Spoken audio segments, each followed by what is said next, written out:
Certain information came to light over the weekend in relation to the candidate.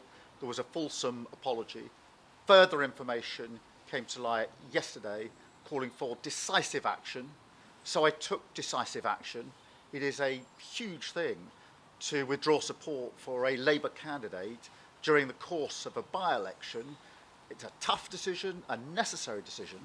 But when I say the Labour Party has changed under my leadership, I mean it.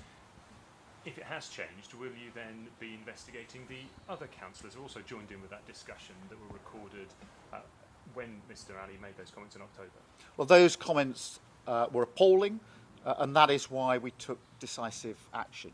It is virtually unprecedented to withdraw support for a candidate in the way that I withdrew support for this candidate yesterday. That's what a changed Labour Party is all about. And of course, any allegation will be fully investigated by the party. But the important thing is the decisive action that's been taken to make it absolutely clear that this is a changed Labour Party. You didn't actually answer that question, though. There were other councillors who were Labour councillors in that room joining in with that conversation. Will they too be investigated?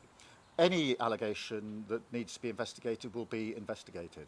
And Martin Ford has said that there's a perception that anti-Semitism is being weaponised along factional lines. Do you accept that you have handled previous cases of anti-Semitism allegations in your party differently to the way in which you addressed this case? And aren't you guilty of double standards?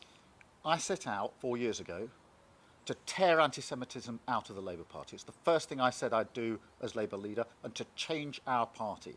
I've taken a series of decisions along those lines, ruthlessly changing our party, and it's made no difference to me where somebody stands in the Labour Party. The change I brought about is a Labour Party that is now back in the service of working people.